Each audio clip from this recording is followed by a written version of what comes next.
Going on, everybody? What's going on? Intellectuals, wide seated. Hope everyone's having a very good day. So, everybody, let's go ahead and get this show on the road.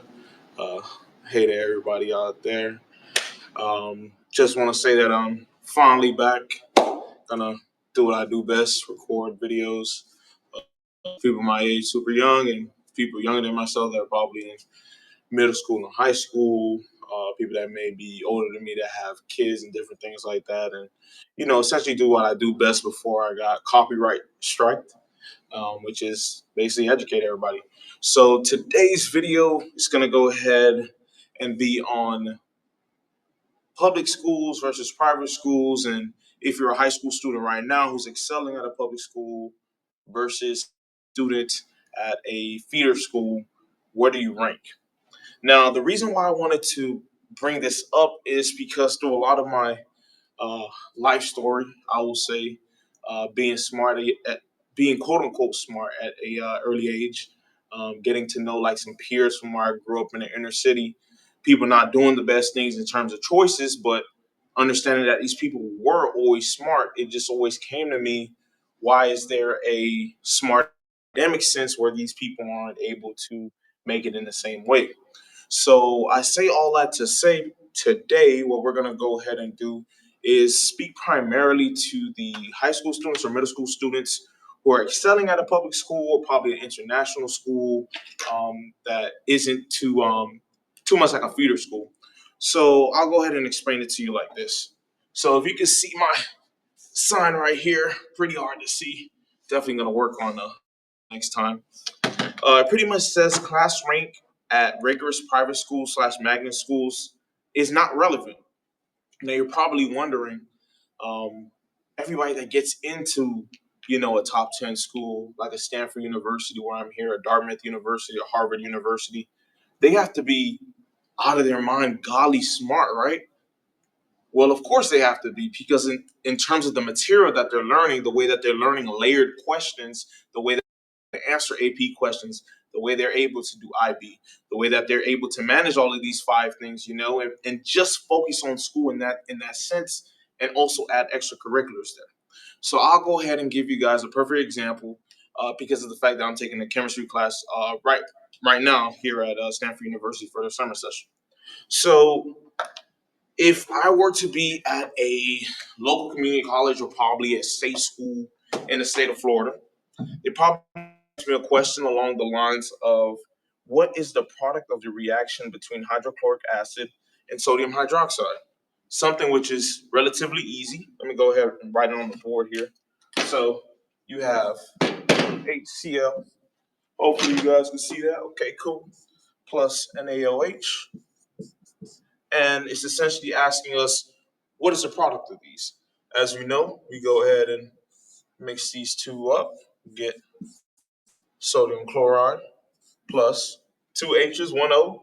It's what we love to drink out here in the Bay, to LA and Miami every day. Water. Something super simple, right? But then when we think about our students that are at these higher level ended schools that are taking these AP classes, for example, AP chemistry, they're able to already go to a layered question. And that's something that I noticed. A lot of students from the inner city, a lot of students from these public schools, a lot of these students from these international schools, they're able to get the material just as fast. But when it gets layered, that's something that you have to acquire knowledge from. I like to say everybody knows how to cook eggs, but when you get to actual baked desserts and goods, you need that practice. And where are you able to get that practice? At these higher level end schools. So a student titrates 25 milliliters of zero point 0.1 molar HCl with zero point 0.5 molar NaOH. What volume of NaOH is to reach equivalence point, and what are the products?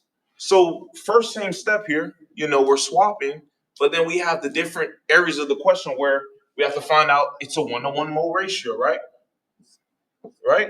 Then we're also going to find out as well that we need to go ahead and find out what our moles are.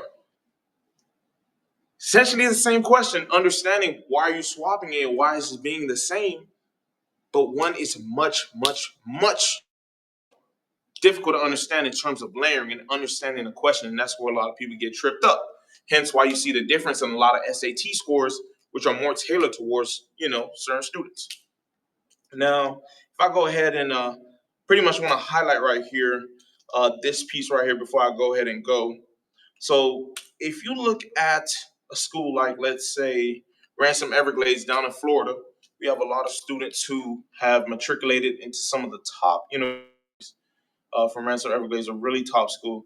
So we have schools such as Harvard, we have schools like Boston College, Stanford University, of course, out here, UPenn, USC, some U Michigan, Ann Arbor, a great number.